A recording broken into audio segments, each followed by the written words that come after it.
주님은 우리 모두를 기쁨으로 부르셨습니다. 기쁨 없이 살아가는 우리들을 기쁨으로 가득 찬 축복의 자리로 부르셨습니다.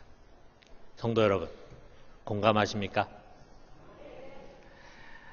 여러분, 지난 한 주간 예수를 믿으면서 그 기쁨 안에서 살아가셨습니까? 아멘 하시는 분도 있지만 아마 고개를 끄덕이지 않는 분들이 많이 있을 것입니다. 여러분, 우리가 살아가는 이 삶의 현실 보면은요, 사실 기뻐할 일이 별로 없어요. 있다고 해도 그 기쁨이라는 것이 잠깐이고, 오히려 걱정하고 근심하고 힘들다고 느껴지는 시간은 굉장히 긴 것 같아요. 여러분, 우리는 지중해나 카리브해의 아름다운 섬에서 한가롭고 유유자적하게 살아가는 그런 사람들이 아닙니다. 우리가 살아가는 이 도심의 삶은 그야말로 생존 경쟁을 위해서 싸우는 정글 한복판과 같아요.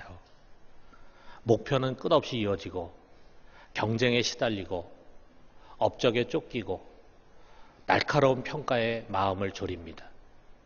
가난이나 질병으로 삶의 기초가 무너질지 모른다는 두려움, 또 끊임없이 찾아오는 근심거리들에 시달리게 됩니다. 사람에 치이고 인간관계로 실망합니다. 가까운 사람의 죽음과 또 전쟁의 위협 등등 이런 정글 속에서 우리가 어떻게 기쁘게 살아갈 수 있겠습니까? 옳은 말입니다. 저도 공감합니다. 그럼에도 불구하고 하나님의 말씀은 우리들에게 분명히 이것을 명합니다. 1절에 있는 것처럼 끝으로 나의 형제들아 주 안에서 기뻐하라. 너에게 같은 말을 쓰는 것이 내게는 수고로움이 없고 너에게는 안전하니라. 기뻐하라. 항상 기뻐하라. 이것이 이 시대를 살아가고 있는 하나님의 자녀들에게 주시는 하나님의 명령입니다. 자, 우리가 좀 전에 읽은 이 말씀 속에서 끝으로라고 하는 말로 시작되는데 그 끝으로라는 로이포스라고 하는 말은 마지막으로 또는 덧붙여서라고 하는 의미로 지금 바울이 이 빌립보서를 쓰면서 최종적으로 주고자 하는 중요한 교훈이라는 것을 암시하고 있습니다. 그리고 그 다음에 나오는 이 너희에게 같은 말을 쓰는 것이 내게는 수고로움이 없고 너희에게는 안전하니라. 내가 지금 반복해서 이런 얘기를 한다라고 할 때 그 같은 말이라고 하는 것이 무엇을 의미할까? 크게 우리가 두 가지 해석을 하는데, 하나는 요 다음 절부터 이어지는 유대 율법주의자들의 그릇된 가르침에 대한 경고, 그거를 이제 반복하는 것이 너에게는 안전하다, 그런 뜻으로도 해석할 수 있고, 또는 기뻐하라, 주 안에서 기뻐하라라고 하는 그 명령, 그것을 반복한다 라고도 해석할 수 있는데, 저는 이게 후자라고 생각을 합니다. 바울은요, 이 빌립보서에서 기뻐함, 기쁨 이런 말들도 많이 있거니와 기뻐하라라고 하는 그런 명령을 여러 차례 반복을 합니다. 빌립보서 2장 17절에 18절 보면은 만일 너희 믿음의 재물과 섬김 위에 내가 나를 전제로 드릴지라도 나는 기뻐하고 너희 무리와 함께 기뻐하리니 이와 같이 너희도 기뻐하고 나와 함께 기뻐하라. 이 한 문장에 기뻐하라는 말이 5개나 반복되잖아요. 또 빌립보서 4장 4절에 유명한 말씀인데 우리 같이 한번 읽어봅시다. 주 안에서 항상 기뻐하라. 내가 다시 말하노니 기뻐하라. 기뻐하라. 그러고 또다시 반복해서 내가 다시 말하는데 기뻐해라. 자, 그야말로 정말 기쁨의 찬가죠. 마치 바울은요, 너희들에게 기뻐해야 할 충분한 이유가 있다. 그런데 너희가 그 기쁨을 누리지 않는다면 너희는 신앙생활 제대로 하는 것이 아니다 라고 말하는 것 같아요. 그래서 이 최종적인 메시지로 다시 기뻐하라 라고 하는 것을 반복해서 주는 것입니다. 그렇다면은 그야말로 이 기쁨의 찬가를 부르고 있는 바울은 어떤 상황 속에 지금 처해 있는 것인가? 아주 편안하고 그리고 안락한 가운데서 지금 이 메시지를 주고 있는 것인가? 그게 아니라 이거죠. 여러분, 이 빌립보서는 우리가 잘 아는 것처럼 에베소서, 골로새서와 함께 옥중 서신입니다. 바울이 옥에서 이 편지를 썼어요. 그는 지금 하루하루를 그야말로 추위와 더러움, 궁핍, 학대, 외로움으로 가득 찬 감방에서 살고 있습니다. 우리가 이 성경을 자세히 들여다보면요, 그의 표현 속에 사는 것보다는 죽는 것이 더 낫겠다라고 하는 그런 표현들이 있는 걸 볼 때 정말 하루하루가 굉장히 힘들고 어려운 환경이었겠다. 우리가 그것을 볼 수 있습니다. 여러분, 만약에 바울이 말해요, 뭔가 자기가 그렇게 바라던 그 꿈을 달성하고, 그리고 지중해 아름다운 섬의 별장에서 누워가지고 달콤한 과일 주스를 마시면서 나의 형제들이여, 나는 기쁘고 기쁘구나, 너희도 기뻐해라, 이렇게 말한다면 아마 우리가 마음속으로 놀고 있네 라고 하면서 비웃을 겁니다. 그런 곳에 가서 있으면서 기뻐하지 않을 사람이 누가 있겠어요? 자, 그런데 지금 우리보다도 훨씬 더 어려운 상황 속에 있습니다. 감옥에 있습니다. 하루하루가 고역입니다. 궁핍입니다. 그런데도 불구하고 나는 기쁘구나. 나에게 기쁨이 충만하다. 너희도 기뻐해라. 이렇게 이야기하니까 우리가 귀를 기울이지 않을 수가 없는 거죠. 만약에 그가 그런 상황에서 기뻐할 수 있다면 우리도 기뻐할 이유가 충분하지 않겠어요? 우리도 이 기쁨에 도전할 수 있지 않겠어요? 우리 오늘 이 성경, 우리 이 말씀을 오늘 다 마치고 난 다음에 여러분과 제 속에 정말 알 수 없는 기쁨의 샘이 우리 영혼 깊은 곳에서 샘솟듯이 흘러날 수 있게 되기를 주님의 이름으로 축원합니다. 자, 그런 의미에서 이 구절에 대한 우리 영어 성경 중에 NLT라고 하는 성경이 있는데, 그 성경은 이제 우리나라 현대인의 성경과 비슷한 건데 좀 의역을 했는데 그 의역이 의미가 있다고 생각해요. 뭐라고 이걸 번역을 했냐면 Whatever happens, rejoice in the world 그랬어요. In the Lord 그랬어요. 어떤 상황에서건 주 안에서 기뻐하라. 여러분, 어떤 상황에 처해 있든지, 무슨 일이 일어나든지, 우리가 무슨 일을 맞이하든지 기뻐할 수 있는 것, 그것이 바로 신앙의 힘이고 우리 그리스도인의 특권입니다. 하나님이 우리 안에 주신 기쁨은 주어진 상황을 뛰어넘는 그런 힘이 있습니다. 그렇다면 그 기쁨의 근원이 무엇일까? 왜 우리가 그렇게 기뻐할 수 있을까? 바로 여기 주 안에서라고 하는 단어에 있어요. 주 안에서 기뻐하라 이렇게 명합니다. 다시 말하면 주 예수 그리스도가 우리들의 기쁨의 근원이다 라고 하는 거예요. 또 이거는 우리가 거꾸로 말하면요, 우리가 신앙생활을 하면서도 기쁨 없이 사는 이유가 무엇인가를 우리에게 지적해 줍니다. 그 기쁨의 근원이 나에게 있기 때문에 나에게 기쁨의 근원이 있으면은 우리는 이렇게 기뻐할 수가 없습니다. 신앙생활 하면서도 항상 우리 마음에 분노와 불만과 근심과 염려로 가득 차게 돼. 기쁨이 없어요. 원인이 그 기쁨의 근원이 나에게 있기 때문이라 이거죠. 자, 2절부터 전개되는 바울의 논지가 바로 그겁니다. 그는 먼저 여기 율법주의자들을 개라고 폄하하면서 아주 강하게 비판합니다. 율법을 앞세우는 그들은 여전히 자기 중심의 사람이에요. 내가 무엇을 하고 내가 무엇을 이루어야 한다. 출발이 여기에 있다 이거예요. 할례를 받아서 유대인이 되고 율법을 지켜서 경건한 사람이 돼야 한다. 그래서 결국은 나를 하나님이 인정하시는 그런 높은 수준으로 만들어가. 그러고 난 다음에 그것을 내가 자랑하고 그리고 그것을 의지하는 것입니다. 바울은 이것을 자기의라고 말하고 있어요.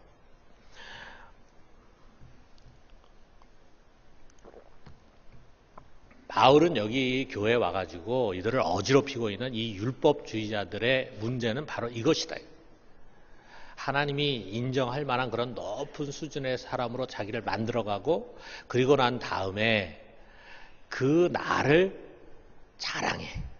그 나를 의지해. 자기 의를 가지고 있다 이거예요. 자, 여러분, 그런데 우리가 이것이 그 당시에 율법주의자나 유대인들만의 모습이 아닐 것입니다.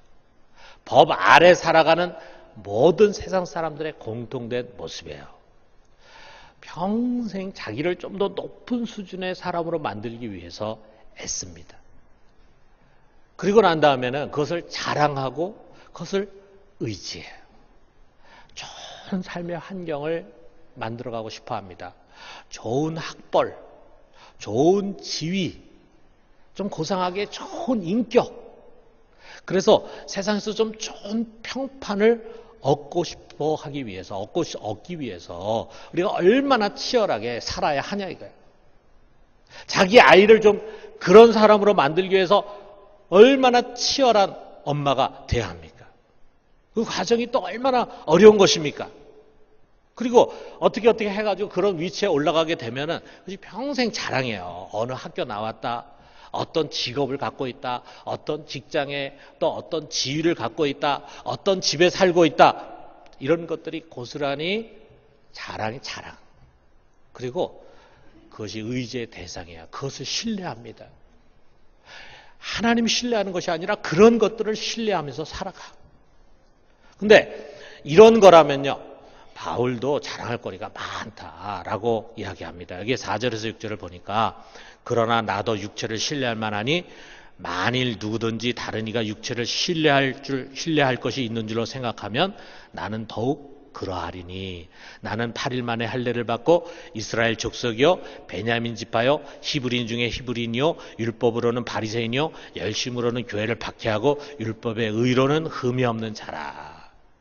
자, 여기서 자기 육체를 자꾸 자랑하는 그 이상한 사람들 때문에 바울도 할 수 없이 너희들에게 자랑할 것이 있다면 나도 자랑할 게 있는 사람이야 하면서 자기에 대해서 이제 소개를 하는데 우리가 한마디로 보면은요. 이 바울은 성골 중에 성골의 사람이에요. 그 당시에 이스라엘에 있던 유대인들이 다 혈통적으로 이런 족보를 갖고 있는 사람들이 아니에요. 나중에 그들이 할례를 받아가지고 유대인들이 된 사람들도 많이 있었습니다. 그런데 바울은 아주 순수한 혈통, 베냐민 지파 사람이에요. 그러면서 또 그는 아주 유력한 가문의 사람이었습니다. 다소에 있는, 디아스포라지만 다소에 있는 유대인인데 8일 만에 자기 아들을 할례를 베푼 것을 봐서 아주 철저한 유대교 신앙을 갖고 있는 사람이었고 또 그 집이 유력하다 보니까 그렇게도 얻기 어려운 로마 시민권을 바울은 태어나면서부터 가지고 태어났어요. 굉장한 집안이죠. 아주 훌륭한 집안이죠. 큰 집안이죠. 부유한 집안이죠. 그런 집안에서 태어났습니다. 그래서 그런 집안에서 자라났어요. 그래서 마지막에 최고의 학부를 나왔어요. 가말리엘 교법사 밑에서 배운 최고의 학자가 됐어요.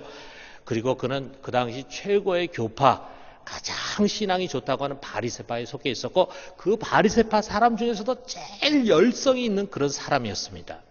자, 우리가 지금으로 보면은 뭐 그게 대단하냐고 생각할지 모르지만 그 당시 유대인들이라면 누구나 부러워할 엘리트 중에 엘리트였다 이거예요.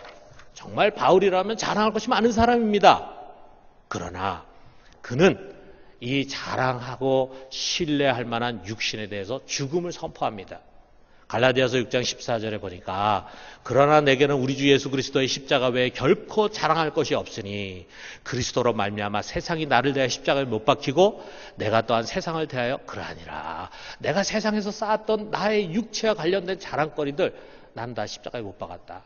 이제 내가 자랑할 것은 오직 예수 그리스도 그분밖에 없다. 학벌 자랑하지 않고 자기 가문 자랑하지 않고 자기 육신 자랑하지 않고 세상적인 거 자랑하지 않아. 세상을 더 이상 의지하지 않아.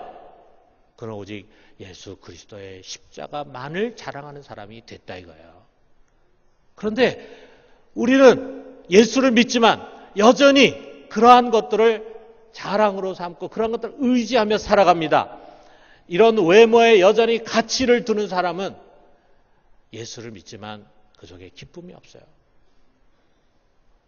여러분, 우리의 의는 이런 자기 의가 아니라 이거예요. 우리의 의는 뭡니까? 우리 그리스도인의 의는 자기가 만들어낸 그런 불완전한 자기가 아니라 하나님이 선물로 주신 완전한 하나님의 의입니다. 이것으로 우리가 의인이 됐어요. 우리가 어떻게 그 의를 얻었는가? 예수 그리스도를 믿음으로 말미암아 의를 얻게 됐어요. 9절 하반절에 보니까 내가 가진 의는 율법에서 난 것이 아니요 오직 그리스도를 믿음으로 말미암은 것이니 곧 믿음으로 하나님께로부터 난 의라 그랬어요. 자, 이렇게 이 의라는 게 법적인 용어인데 이 의라는 문제에서 참 많은 사람들이 벽에 부딪힙니다. 교회를 다니면서도 이 벽을 넘지 못하고 이것을 이해하지 못하고 이것을 받아들이지 못하는 사람들이 많이 있어요. 자, 여러분 우리가 한번 생각해 봐요. 우리는 다 죄인이죠. 옛날에도 죄를 많이 지었어요. 지난주에도 죄를 지었고 이번 한 주간도 우리가 우리 자신을 돌아보면은 우리의 행위로, 우리의 입술로, 우리의 마음으로 많은 죄를 졌습니다. 뭐 크게 양심적인 사람이 아니더라도 자기가 죄인이라고 하는 거는 누구나 다 시인합니다. 자기만 죄인이 아니라 자기 옆에 앉아있는 사람도 죄 많이 졌을 거다 이렇게 생각하고 지금 앞에서 저렇게 거룩한 설교를 하고 있는 목사도 아마 이번 한 주간 죄 많이 졌을 것이다 이렇게 생각하실 겁니다. 당연합니다. 맞습니다. 자, 우리가 다 그런 죄와 더불어 살아가고 죄를 많이 지은 인간들인데 그렇다면은 우리의 가장 깊은 속의 내용까지 다 들여다보시는 우리 하나님이 가장 정의롭게 죄인과 죄가 아닌 것을 판단할 수 있는 그런 공의로우신 하나님이신데 그 하나님이 우리의 죄를 전혀 인정하지 않는 거예요. 자, 우리가 세상 재판에서는 그 사람이 잘못하고 죄를 지음에도 불구하고 잘못 판결을 내릴 수 있겠죠. 고의적으로 할 수도 있겠고 신이 아닌 이상은 아무리 공의로운 재판관이라 해도 판결에 실수를 할 수 있겠죠. 그런데 우리 하나님은 재판에 결코 실수하는 분이 아닙니다. 죄가 있는 자를 죄 없다고 얘기하시는 분이 아니에요. 그런데도 불구하고 여러분과 저는 스스로 우리 모두가 자격 없고 더러운 죄인이라고 말하는데 공의로우신 재판장 되신 하나님은 오히려 아니 너는 더 이상 죄가 없어. 너는 깨끗하고 거룩한 의인이야. 이렇게 판결을 하십니다. 여러분 이게 우리가 어떻게 보면 신앙생활하면서 가장 받아들이기 어려운 것 같아요. 우리가 교회 다니다 보면은 하나님에 관한 말씀도 우리가 믿어요. 예수가 하나님의 아들인 것도 믿어요. 그런데 성경 속에서 나에 대해서 하는 진술은 받아들이기 정말 어렵습니다. 내가 봐도 내가 너무 못난 사람인데 이런 못난 사람을 우리 하나님이 이뻐하시고 사랑하신다는 거. 나같이 별 볼 일 없는 사람을 하나님 존귀한 자로 높여서 왕과 같은 제사장으로 높이신다는 거. 아니 이런 몹쓸 죄인을 죄가 하나도 없는 거룩한 성자다, 세인트다 라고 칭하시는 것은 정말 우리가 받아들이기 힘듭니다. 그런데 여러분 그것을 받아들이는 것이 바로 믿음입니다. 로마서 4장 5절에 보니까 이를 아니할지라도 경건하지 아니한 자를 의롭다 하시는 이를 믿는 자에게는 그의 믿음을 의로 여기시나니. 무슨 말입니까? 경건치 않아요. 죄를 졌어요. 죄인입니다. 그럼에도 불구하고 그를 의롭다고 선포해. 그런 하나님을 아멘으로 믿는 그 믿음을 의로 여기신다. 다시 말하면 하나님께서 그의 은혜를 가지고 일방적으로 그렇게 하셨고 그렇게 선포하실 때 우리가 겸손하게 이해는 잘 되지 않지만 어떻게 보면은 우리가 어떻게 그런 일이 있을 수 있을까 이해가 안 된다라고 생각되지만 전능하신 하나님, 공의로우신 하나님 그렇게 말씀하시니까 그래서 나는 아멘 하고 믿음으로 그것을 받아들이는 것입니다. 그 믿음을 우리 하나님 기뻐하십니다. 우리가 그것을 받아들이고 난 다음에 하나님 나를 의인이라고 하니까 그래 의인으로 생각하자. 하나님 난 분명히 내가 죄 졌다고 생각하는데 내가 죄가 없다고 선포하시니까 죄가 없다고 내가 받아들이자. 그러고 난 다음에 아니 도대체 어떻게 이런 일이 일어날 수가 있는가라고 하는 것을 우리가 이제 묻는 거예요. 그렇게 할 때 그 모든 대답의 종착점은 예수 그리스도입니다.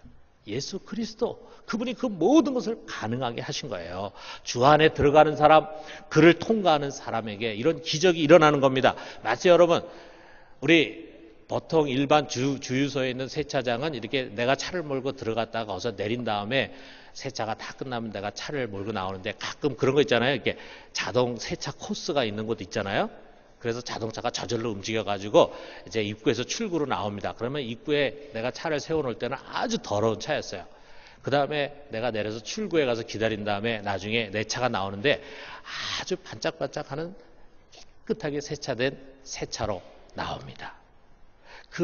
내 차가 그 세차 코스를 통과하면서 더러웠던 차가 깨끗하게 씻겨져서 나오잖아요. 그런 것처럼 우리가 예수 안에 들어가면은 사람이 달라져요. 죄인이 의인이 되고 지옥의 사람이 천국의 사람이 됩니다. 멸망할 자가 영생을 얻는 자가 되고 땅의 사람이 하늘의 사람이 되는 것입니다. 그런 기적이 일어나는 거예요. 이것은 오직 예수 그리스도로만 가능합니다. 신앙은 이 놀라운 예수 그리스도에 관한 지식을 갖고 있는 것입니다. 하나님의 아들 예수 그리스도, 그 속에 신비가 있습니다. 영원 전부터 말씀이신 하나님이 육신이 되어서, 그 말씀이 육신이 되어서 인간으로 오신 예수님, 십자가의 죽음으로 우리의 모든 과거와 현재와 미래의 죄를 단 한순간에 없애버리신 예수님, 죽음의 권세를 깨뜨리고 부활해서 우리에게 영생의 근원이 되신 예수님, 그 하나하나 속에 너무도 깊은 지식이 담겨져 있습니다. 여러분과 내 속에 모신 예수 그리스도는 작은 분이 아니에요. 그분은 모든 것에 모든 것 되시는 분, 이 우주보다 더 크신 분, 모든 피조물보다 더 크신 분, 모든 것에 모든 것 되시는 우리의 전부가 되신 분이십니다. 그리고 이 보배로우신 분이 성령으로 내 안에 와 계십니다. 고린도서 4장 7절에 보니까 우리가 이 보배를 질그릇에 가졌으니 이는 힘이 큰 능력은 하나님께 있고 우리에게 있지 아니함을 알게 하려 함이라. 이 질그릇과 같은 우리 속에, 천한 우리 속에 하나님이 예수 그리스도 그 보배를 성령으로 보내주셨습니다. 여러분, 우리가 정말 그에 관해서 안다면, 우리가 정말 내 안에 오신 예수 그리스도의 가치를 안다면 우리는 더 이상 그 앞에서 자신의 출신과 학벌과 직업과 지위와 소유물을 신뢰하지 않을 것입니다. 그런 거 믿지 않을 것입니다. 그런 것 의지하고 살아가지 않을 것입니다. 그리고 자신이 행한 선한 일들과 업적을 자랑하지 않을 것입니다. 그리고 더 이상 그런 것이 우리의 삶의 목적이 되지 않을 것입니다. 어떻게 하면 좀 더 하나님께 인정받는 사람이 될 수 있을까? 세상적으로나 신앙적으로 어떻게 하면 내가 좀 더 높은 위치에 설 수 있을까 하는 것이 우리의 인생의 목적이 되지 않을 거라 이거예요. 왜? 하나님 이미 우리를 의로운 자로 받아주시고 인정해 주시고 가장 존귀하고 높은 곳에 앉혀주셨기 때문입니다. 예수 그리스도로 말미암아. 아니, 오히려 그런 것들, 우리가 세상에 자랑할 만한 것, 신뢰할 만한 것, 그런 것들이 오직 예수를 알아가고 그만을 자랑하고 의지하기 위해서 자신을 비우고 부인하는데 매우 커다란 걸림돌이 되고 해가 된다는 것을 깨닫게 되는 거예요. 7절에서 8절 상반절 보니까 그러나 무엇이든지 내게 유익하던 것을 내가 그리스도를 위하여 다 해로 여길 뿐더러 또한 모든 것을 해로 여기면 내 주 그리스도 예수를 아는 지식이 가장 고상하기 때문이라.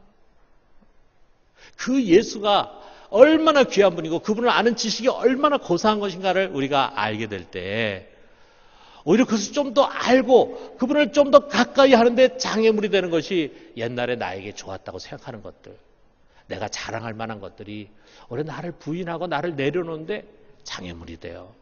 그렇습니다. 여러분, 가진 것이 많고 업적이 많고 이력서가 화려하고 세상에서 나름 양심적으로 도덕적으로 살았다고 하는 사람이 예수 믿기가 어렵습니다. 교만하기 쉽습니다. 자기 의의를 내려놓지 못하기 쉽습니다. 그렇기 때문에 예수를 믿어도 속으로 여전히 그것을 자랑하고 신뢰하면서 살아가기 쉬워요. 여전히 그런 가치를 가지면서 살아가는 것입니다. 그러다 보면은 내 안에 오신 예수는 삶의 아주 작은 부분이 돼요. 그러다 보면은 그분이 우리 기쁨의 근원인데 우리가 그분을 모시고 있음에도 불구하고 기뻐하지 못해요. 기쁨이 없어요. 왜냐하면 기쁨의 근원이 여전히 세상적인 것에 있기 때문에, 거기에 가치를 두고 있기 때문에 예수 그리스도가 나의 기쁨 근원이 되지 못해. 여러분, 꽁돈으로 100만 원이 생겼어요. 기쁘지 않습니까, 여러분? 네. 갑자기 생각하지 못한 100만 원이 내 손에 딱 굴러들어왔어. 그러면 기쁘지 않습니까? 유감스러운 표현이지만 많은 사람들에게 예수가 100만 원의 가치도 없어요. 예수 생각하면 별로 기쁘지 않아. 그런데 100만 원 생각하면 너무 기뻐. 뭐가 더 가치가 있습니까? 여러분, 우리가 정말 예수를 안다면, 그를 아는 지식의 소중함을 안다면 지금껏 자랑하고 신뢰했던 모든 것을 쓰레기통에 던지려고 할 것입니다. 8절 하반절에서 9절에 보니까 내가 그를 위하여 모든 것을 잃어버리고 배설물로 여김은 그리스도를 얻고 그 안에서 발견되려 함이니, 내 속에서 예수 그리스도가 더 크신 분이 되도록, 내가 그분 안에서 더 큰 은혜의 사람으로 발견되도록 나는 이 모든 것을 다 버리겠다. 그러기 때문에 바울은 감옥에서도, 그 고난스러운 곳에서도 너무 기뻐요. 기뻐할 수 있었어요. 여러분 속에 예수님이 정말 크신 분입니까?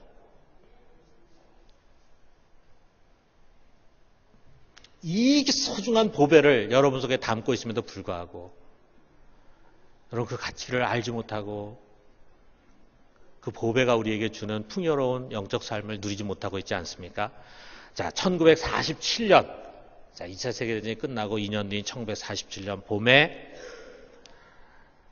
15살의 베두인 목동인 무하마드라고 하는 소년이 있었는데, 이 소년은 양측입니다. 목동입니다. 그런데 그가 사해 근처에 쿰난 지역에, 자, 우리가 이제 기독교 유적지 순례를 가면은 꼭 여기 가게 되는데, 사해 근처에 쿰난이 있어요. 거기에서 이제 양을 몰고 가고 있었어요. 그러다가 그냥 양이 한 마리 어디론가 없어진 걸 알게 됐어요.